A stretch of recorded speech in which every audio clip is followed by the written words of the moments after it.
We've had a very full conference this morning, and it's such a beautiful day. I think we lost perhaps a person or two, but we have many of our mayors gathered together, and would like to make a few statements at the beginning of the conference, and then we will open it for questions at that point. Speaking today, and I'll mention all four of the mayors, Mayor George Hartwell, who has been our extraordinarily gracious host here in Grand Rapids yesterday, today, and continuing till tomorrow. His Worship David Miller, Mayor of Toronto, who has served for this last year as our chairman of the organization and has recently been named the founding Canadian chair of the Great Lakes and St. Lawrence Cities Initiative. After Mayor Miller, Her Worship Helen Fotopoulos, the Mayor of Plateau, Montreal, part of the greater metro. Welcome. From the greater Montreal area in Quebec. And finally, Mayor Gary Becker, who is our new chair of the Great Lakes and St. Lawrence Cities Initiative for this coming year. So at this point, I would like to turn it over to Mayor Hartwell. Thank you, David Ulrich, our Executive Director. Good day, bonjour. I'm extraordinarily pleased and proud to have this conference of the Great Lakes St. Lawrence Cities Initiative here in Grand Rapids. We have mayors from the 8 Great Lakes states and from the 2 Canadian provinces that border on the Great Lakes and St. Lawrence Seaway. We have already had a very stimulating day, well, 2 days, beginning yesterday with Mayor Miller's presentation to the community yesterday afternoon to a sold-out crowd in our Pantland Ballroom. Kelly Patrick, National Post. Hello, Kelly. Welcome. We're underway. Okay. And then this morning, important presentations on water conservation. These mayors realize that conserving water is critical to the health and the future of the Great Lakes. My role here is really only to welcome my colleagues this morning. You will hear first from Mayor Dave Miller of Toronto, followed by Mayor Helen Fotopoulos from Montreal, followed by Mayor Gary Becker of Racine, Wisconsin. Mayor Miller. Thank you very much, Mayor Hartwell, not just for hosting today, but for all of your leadership on environmental issues. From what I've seen over the past couple of days, your goal to be the most sustainable city in the United States is very achievable as a result of the work that's been done, and I want to congratulate you for that. If you said the most sustainable city in North America, I might have some different views. But That's next. and I do want to acknowledge we have quite a number of mayors in the room with us from cities like Duluth, the Sioux, Collingwood, the Region Niagara, Beaconsfield, Thunder Bay, and a number of others, and their representatives. And I want to thank all of our colleagues, St. Catharines, Rochester, all of our colleagues for being here and being part of this very important initiative. When I became involved with the Great Lakes Cities Initiative in my first week in office as mayor in December of 2003, I had no idea how far we would come in just 4 short years. Starting with a small group of 10 to 15 mayors, we've grown to a membership of nearly 50 cities and other local governments and another 50 who participate regularly in our activities. The Great Lakes and St. Lawrence Cities Initiative has become a major positive force for action and results to protect and restore the resource that means so much to the quality of life and economic well-being of our citizens. I've had the privilege of serving as chair of the Cities Initiative over the past year. And I'm very proud of our water conservation challenge that we will be announcing today in a few minutes. In December, we launched a water conservation framework to make sure that local governments were leading by example in water conservation and efficiency best practices, and we've made tremendous progress in just a few months. And it's our hope that by being proactive, cities will push states and provinces even further in their implementation of water conservation and efficiency objectives adopted under the Charter Annex Agreement and Compact agreed to by the Great Lakes and St. Lawrence premiers and governors. So I'm pleased to announce today that 29 municipalities have joined our Water Conservation Challenge and have adopted the goal of a 15% reduction in water consumption over year 2000 levels by 2015. And approximately half of the 29 signed on already have water conservation plans up and running. For the cities that already have their plans in place, since 2000, these 11 cities have already conserved a total of approximately 58 billion gallons of water, or in Canadian, 211 million meters cubed, which in real speak is approximately 85,000 Olympic-sized swimming pools. And we do have a list of these 11 cities for the media if they're interested. With those kind of results in a few years from only 11 cities, you can imagine what we can achieve across the whole basin over the next 7 years. Water conservation sometimes has been hard for people to understand in the Great Lakes and St. Lawrence Basin, particularly compared to areas with acute water shortages, because you look out over the Great Lakes and you see water. But we know, as mayors, that only 1% of the water of the Great Lakes is renewable. 99% has been there since the Ice Age. Specific threats on the horizon today are helping to make the case for water conservation, like the threat of water diversions from the Great Lakes, which has made us all realize that we have to demonstrate to those who want our water that we will not take it for granted. We're also facing an unprecedented threat in climate change, and the effects of rising temperatures around the basin are already being felt. For example, as warmer winters reduce the ice cover on the Great Lakes and St. Lawrence, year-round evaporation is lowering lake levels. This trend will only accelerate.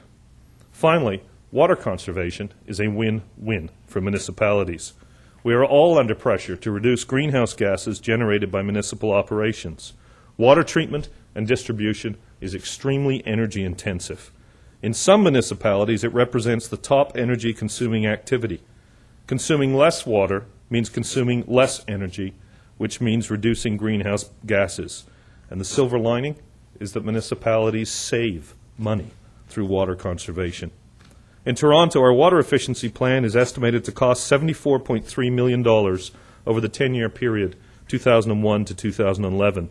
But the investment will save us over $220 million in equivalent capital infrastructure costs that would be necessary if we were not conserving water. At the same time, we save $29 million in operating costs during the implementation period and $4.5 million annually thereafter. We reduce CO2 emissions by 100,000 tons during the implementation period and 14,000 tons per year after 2011. And most importantly, our residents will see a drop in their water consumption, which will help with their water bills. As a big city mayor, I'm sold on the benefits of water conservation, and that's why Toronto has invested so heavily in our water conservation program. Sharing best practices is one of the great strengths of the city's initiative, and it's my hope that Toronto's experience and the positive experience of other cities around the Great Lakes and St. Lawrence, like Thunder Bay and Chicago, will serve as an example and an inspiration to other cities in adopting aggressive water conservation measures. One final point on this issue. Cities can only do so much. We need the support of other governments to introduce stringent building codes and retail requirements for energy efficiency and water efficiency appliances. In Ontario, for example, you can still buy a 13-liter toilet off the shelf at the hardware store. We need a ban on the sale of those toilets. Before I hand the podium over to Mayor Fotopoulos, I'd just like to take a couple of minutes to speak about the Great Lakes Water Quality Agreement and the Canada-Ontario Agreement on the Great Lakes. We're pleased that the Canadian and Ontarian governments are renewing the Canada-Ontario Agreement respecting the Great Lakes Basin ecosystem. In the 3-year agreement, they have signaled that the governments will be accelerating work on 4 areas of concern in Ontario and will be exploring how to integrate climate change and source water protection into Great Lakes programs, which is all positive news. What's missing, however, is any mention of cities in the agreement. Yet cities and towns clearly have such an important role to play in protecting the Great Lakes that we need to be at the table.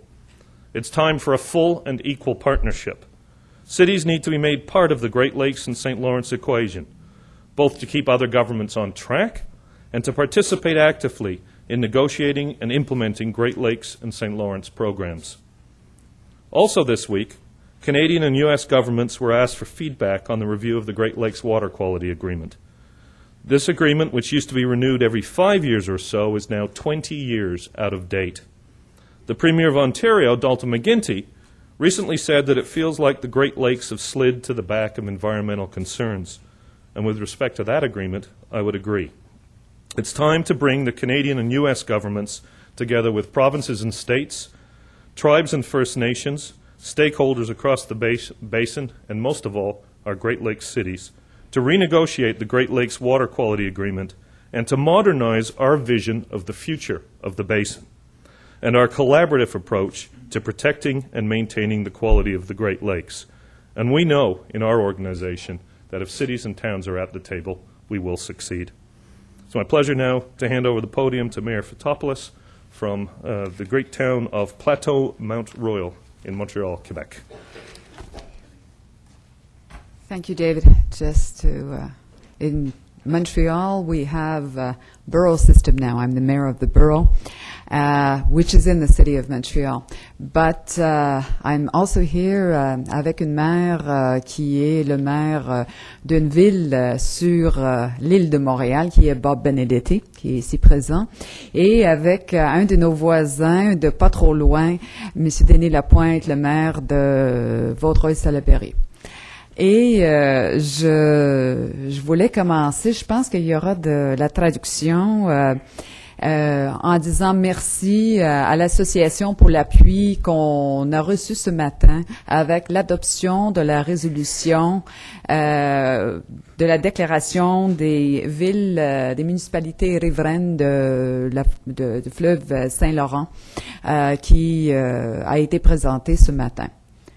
I could say it in English. I would also like to thank the association for the support that was expressed today in the adoption of the resolution supporting the declaration that was voted in some 60 odd river municipalities, those municipalities that are on the banks of the St. Lawrence River. It's an initiative that we took following the realization that we have to, in Quebec, get our collective act together. Ça fait depuis 2004 que nous participons dans ces rencontres individuellement comme ville et différentes municipalités. Mais on a constaté que pour avoir une voix qui a du poigne, faut qu'on commence à se rassembler à notre niveau. Et donc, l'initiative du maire Tremblay l'année passée de rassembler les villes qui longent le Saint-Laurent entre la frontière d'Ontario et la ville de Trois-Rivières a fait en sorte que les conseils municipaux ont adopté une résolution. Following the realization that we were a little too scattered on the St. Lawrence and perhaps not participating with as much oomph as we should be in the deliberations of this association, Mayor Tremblay, the mayor of the big city of Montreal and the agglomeration, convened his colleagues to a meeting last year and had a declaration signed and voted by our various municipal councils, which somewhere around 60 that were approached and voted through various bodies. And which was presented here, yes, but it's also one that with your support will allow us to speak with a much stronger voice when dealing with superior levels of government. Le fleuve Saint-Laurent, ça fait partie d'un système écologique et environnemental qui nous rassemble tout le monde. L'eau ne connaît pas des frontières. L'eau, c'est quelque chose qui est essentiel pour notre bien-être, notre qualité de vie, notre développement social, économique et bien sûr naturel. Donc, on est très reconnaissant aussi au fait qu'il y a tant d'appui pour des villes, parce que c'est des villes qui doivent avoir une place à la table quand ces discussions sont en cours. So before I turned it over to Mayor Becker, just wanted to say that the step that we've taken here in integrating the concerns of the St. Lawrence River as well as all the partners that are along it is one of the essential elements in the success of our organization. Water doesn't know boundaries, and we're all part of the same environmental and ecological system. What's good for the Great Lakes is good for the St. Lawrence. What's good for the St. Lawrence is good for the Great Lakes. And we always have to take into consideration that what goes up must come down, and what comes down should be clean and should make our banks and shores accessible. Donc, comme j'ai dit, ce qui est bon pour le Saint-Laurent est bon pour les Grands Lacs. Ce qui est bon pour le Grand Lac, c'est bon aussi pour le fleuve. Donc, je vous remercie, puis j'espère qu'on va continuer de progresser ensemble. Merci.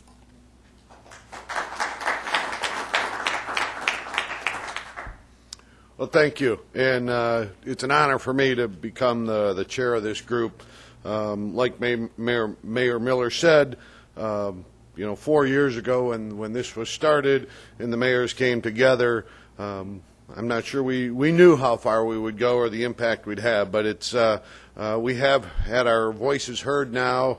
I remember 3 years ago, Mayor Daley would have to fight to get on a panel to testify to the U.S. Congress because he was just a mayor, but I think mayors have been the driving force and the leading force on a lot of important issues, certainly on the lake, but in the U.S., if you look at global warming, it's the mayors that are leading forward on that with the Mayor's Climate Control Agreement that over 500 mayors in the U.S. have signed. And so I think the state and province and the federal governments are starting to understand that the cities are where the rubber meets the road and that we have a role to play.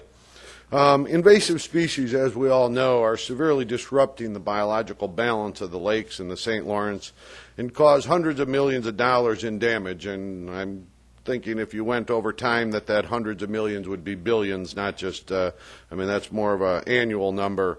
Already we have over 180 invasive species that have arrived with a new one coming in every 6, 7, 8 months, depending on the luck of the draw on those.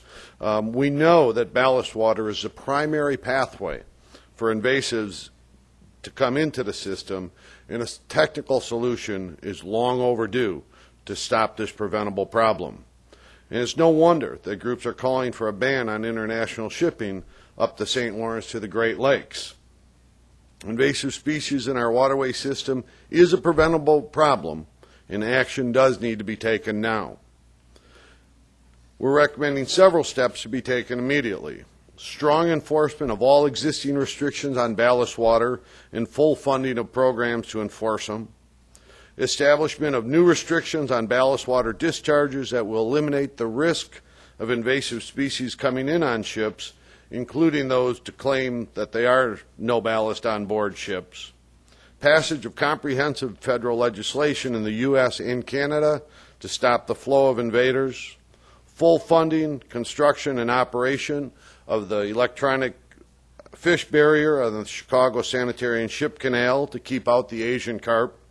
Swift action to name the black and bighead carp as injurious species under the U.S. Lacey Act, and the establishment of rapid response capability to eradicate, limit, or deal with the spread of new invaders. Congress and the administration has had more than enough time to take action, and we still wait for something to happen. The longer we wait, the more serious the problem will be. There's no action.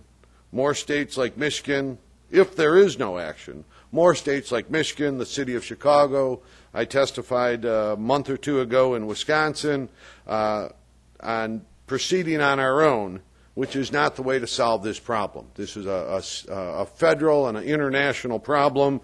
To have us trying to piecemeal it from the local or the state or the province level while we can have some impact and we can do some good is not the solution, and we need the federal governments both in Ottawa and in Washington to pay attention, take note, and enforce or pass the laws that are needed to stop the degradation that invasive species cause in the world's greatest natural resource. So with that, I'll turn it back over to Dave. Thank you very much for your time today.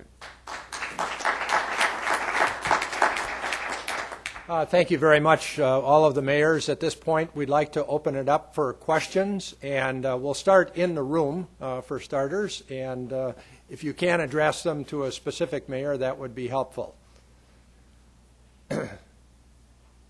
I don't see any immediate questions in the room, so let's go to the telephone. And if you could identify yourself when you present the question, and if it is directed to a specific mayor, that would be helpful. So the phone line is open for any questions. This is Jennifer Lewington from the Globe and Mail. Could Mayor Miller speak to the 15% issue in terms of A, how far the city is advanced, and what additionally needs to be done to meet the target? Sure, I'm happy. I'll just repeat the question. The question was how far the City of Toronto has advanced on the 15% target. And what more needs to be done. We're actually in the middle of a panel on that issue, as it happens, Jennifer. And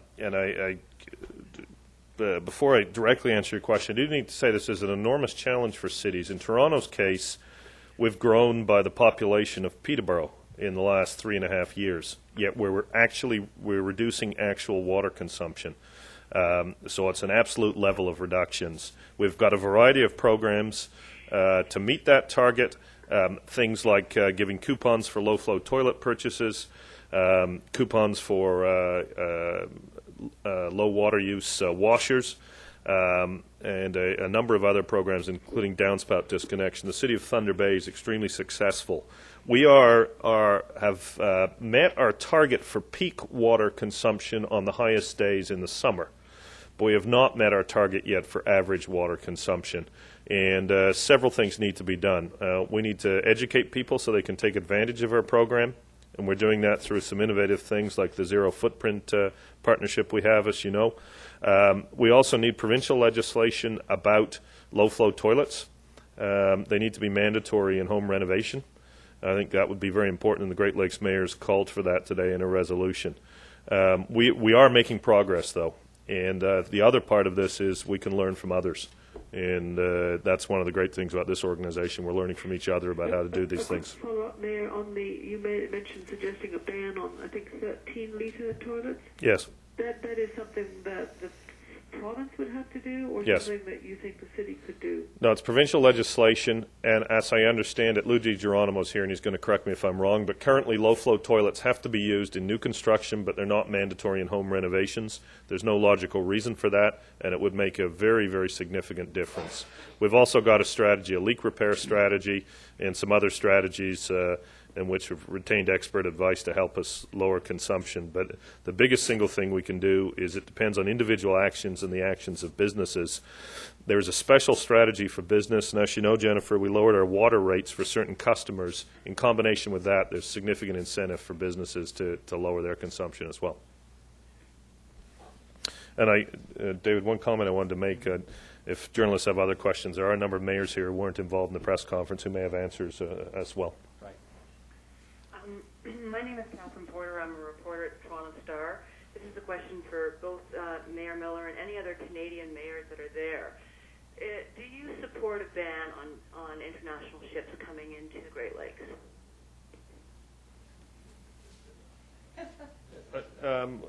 Mayor Miller will address it. There's many other Canadian mayors who would be happy to address this one. No, at this point, I wouldn't be able to support that because it's too important for our economy. But, if the federal governments don't act very quickly on ballast issues, we may have to look at that. There are some other solutions, and one of them is going to be looked at by the Board of Directors. I mean, Mayor Roswell from the Soo may wish to comment on that. I don't know if... Mayor John Roswell from Sault Ste. Marie, Ontario. Before I comment on that issue, I'd like to mention that the city of Sault Ste. Marie has actually reduced our water consumption by 11% since the year 2000, so I think we're leading the pack. But the next 4%, we're growing now, and the next 4% is going to be very difficult because we reduced our 11% by a very aggressive fix the leak problem. And so that tells you if you fix your leaks in your water system, you can actually almost get there. Just to address the issue pertaining to international shipping on the Great Lakes, there's absolutely no way that we can turn around and request that ban. I think what we were trying to do this morning is we're very concerned about the ballast water that they carry, and we probably should be aggressively requesting our governments enforce that ballast water, and we are through our resolutions doing that. The other issue that we talked about this morning was short sea shipping, which is for container traffic. Right now, containers are really brought to the outer edges of North America, and they are putting great burden on our transportation systems via rail and by truck, and the Great Lakes is underutilized. And what I suggested, and it's gone to a committee, what we are trying to do is maybe look at going from a container ship to a barge system that would utilize the Great Lakes and would allow us to, our economies to be part of global trade. Thank you. Just to follow up, in the case of water reduction, water use reduction, you say that the cities should really be the leaders to instigate, to prompt the federal and state or provincial governments to follow. And one of the mayors there said that that's been the case with global warming. Why is that not been the case with banning, with dealing with invasive species, which, as you all agree, is probably the most significant danger facing the Great Lakes right now? All right, who shall we have best do that then? Mayor Becker, would you? Okay. Mayor Becker of Racine will address this. Could you repeat the question, please? So you said that the cities are aware that, I think it was the rubber hits the road on global warming and on other issues. You're leading the pack, and you're hoping that your actions will prompt federal movement. Why isn't that the case with dealing with invasive species? Why don't you follow Michigan's lead? Oh, and they're absolutely, I have no problem with, the action Michigan has taken, what Chicago's looking at to try to combat invasive species. But the reality is those are multinational issues, binational issues, and, doing what Michigan has done is better than doing nothing. But each of us doing our own thing is not as good as the federal government stepping up, not just for us, but for the shippers, and, so everyone understands the rules. The best place to have it happen is at the federal levels.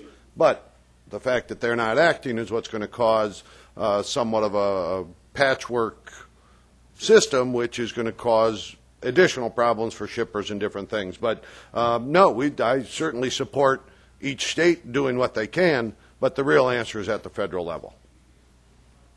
James Wallace from Osprey Media. Mayor Miller, there are industry and government estimates that $1 billion worth of drinking water disappears across Ontario through leaky municipal water pipes every year. Loss rates of 20 to 40% are common. I'm wondering, I know Toronto is attempting to address it. There's suggestions that it and other cities are not doing enough, but I'm wondering about the role of the provincial and federal governments in addressing this problem. Is it adequate? Do they need to do more?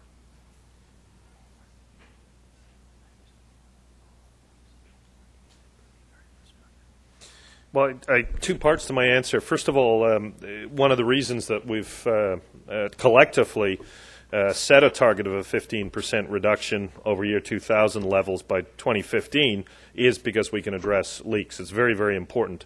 Toronto's leak rate is 7 to 9%, which I'm advised is that's at the lower end of leak rates. I guess the second comment, in one of our resolutions this morning, we called for both federal governments to create an infrastructure fund for the Great Lakes and St. Lawrence Basin. And one of the challenges, and I see nods from my colleagues around the room, one of the challenges we face is a financial challenge. In the City of Toronto, we're water rate based and we're able to support our system. But when you look at the total infrastructure that's necessary, it's a very expensive proposition. we are doing a survey starting this month of all of the members of the Great Lakes and St. Lawrence cities to see what our investment is collectively. And I can tell you Toronto's figures. We invest $40 million per year in our wet weather flow master plan. The federal government, 2 years ago in the federal budget, invested $40 million over 5 years. So Toronto alone is investing in Great Lakes water issues what the federal government is investing over 5 years. If you add up the contributions of all the cities and towns and regions in this room, it would be enormous. So I think the other part to the answer is the provincial and national governments need to invest as well. The burden just simply can't be left on the cities. As a follow-up, what specifically are you calling on both federal governments to do? I don't have the resolution in front of me on that one. Is it in the book there, David?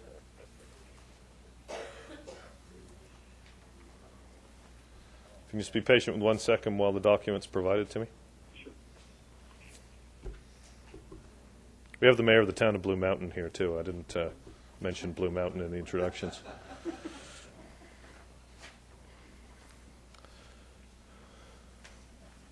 Okay, this is our Resolution 9. It's called the Great Lakes and St. Lawrence Water and Wastewater Infrastructure Fund. And the Great Lakes and St. Lawrence Cities Initiative calls on the Canadian and United States federal and provincial and state governments to create a Great Lakes and St. Lawrence Water Infrastructure Fund, a revolving fund with grants and loans from municipalities to invest in historical infrastructure challenges, including the replacement of leaking pipes, separation of storm and sanitary sewage systems, and the upgrading of remaining primary sewage treatment plants. And that we call on the Canadian, U.S., federal and state and provincial governments to undertake a survey of Great Lakes and St. Lawrence outstanding infrastructure legacy needs to determine the size of the challenge and the level of the funding required. That's Resolution 9, and if after the press conference, I'm sure they can help you get a written copy of it. I think we had a question. I'm sorry, Mayor Fotopoulos? Speaking for the City of Montreal, we had a leakage problem of some 45%. So we set about getting an aggressive policy of investment. There was a tax levy in 2004, and it's a $200 million a year program for the next 20 years. So that's $4 billion. Before we can start sensitizing the population as to what they can do, the city has its responsibilities to cut down on the water that it's leaking out through its pipes. So already that in itself is going to cut down some 163 millions of meters over the next cubic meters for the next in the next 10 years of water that's wasted. Mais c'était quand même un point assez important dans la confection du budget, dans les taxes spéciales, d'avoir la reconnaissance d'un problème qui ne date pas d'hier, mais 45% des fuites fallait s'attaquer, et avec des budgets assez importants aussi avec une taxe spéciale. I think we have a question or two in the room. The gentleman back here, if you could identify yourself, please.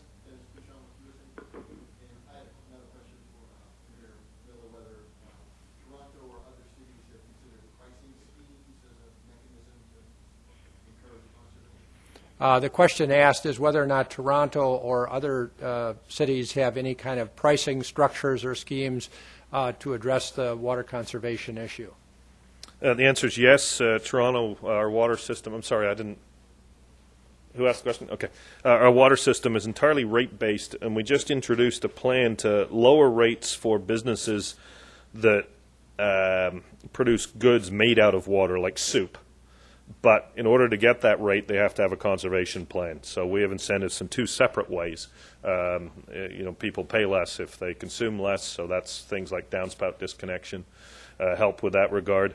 And I have a list. I won't read all of it because it would take several hours. But Beaconsfield, Buffalo, Chicago, Cobourg, Collingwood, Durham, Fort Erie, Goderich, Kingston, Montreal, Rochester, St. Catharines, the Soo have all done various quite interesting things to lower water consumption. And a number of them, Beaconsfield, for example, has had water metering since the 1960s. So a number of them have existed at a very long time. Kingston, conservation rate block, residential consumers consuming over 25 cubic meters per month during the summer are billed at a rate 25% higher. So water is a little bit like electricity. The use peaks in the summertime, and there are a number of municipalities that use charges to encourage less use.